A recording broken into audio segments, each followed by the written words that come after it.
Class recap for Wednesday. What we did is we were focusing more still on the Onikudaki, but we're doing it from transitioning from striking into Onikudaki. In order to practice this, we're doing like a pad work sort of setup. And right now we're pretty fixed in our position. And it's going to be like this. I come in, jab, cross, hook, hook, wrap behind the wrist from here immediately after that hook.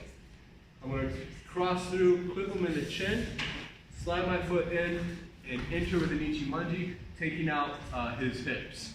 There's a couple things that happen here. We've gotten into detail pretty deep in class, but he tries to hold on to something because I'm affecting his kamae and I'm trapping him from getting out. From here I can apply the Onikudaki a little bit by extending, dropping his wrist down and pulling his elbow up. Alright, so this is one way to do it. As you do that, be careful with this hand.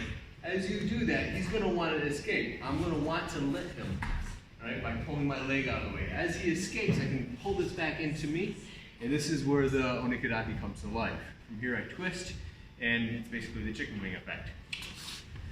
Right. Of course, I wouldn't be letting go in a real situation and hold it and twist. Okay. We did that a few times, and then what we started to do was a version of it on the ground. Okay, could you please? So I'm going to skip a few steps for the video recap. What we did is we had Ed, our uke, grab and punch. And I'm going to immediately smother with this technique. Now, if you've done BJJ before or any type of ground fighting, you're going to recognize this technique. There's a different name for it. Here it's basically a version of Onikudaki. So I'm going to use my body weight to come over top and put an elbow into the side of his head, pinning the wrist down.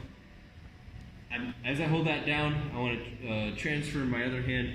If I'm already outside, because if we're doing a sparring or whatever, and I can get his wrist pinned down here, I'm going to have to come up underneath his elbow, grab my wrist, twist my body, and pull his hand, drag his hand across the floor towards his ribs, while being careful not to get flipped by your opponent.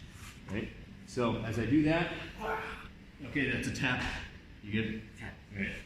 I pull that in towards me, twist, and coil in real tight to get essentially the same effect as an Onikudaki.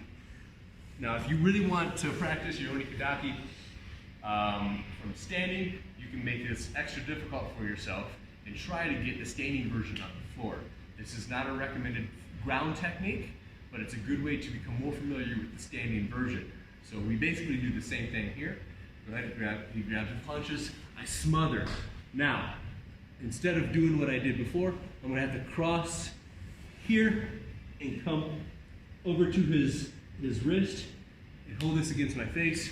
If I can, transfer it to my elbow. I'm sorry, his elbow to my shoulder, and then twist here, essentially doing the same technique. It's incredibly difficult to do on the ground.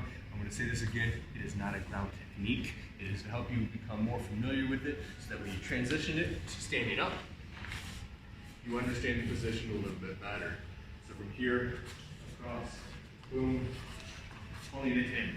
This is the Onikudaki. He's trapped inside of, his other hand's trapped inside of my armpit. That doesn't matter because the Onikudaki still works. Okay. Thank you guys very much. Hope to see you in class. Please do your homework.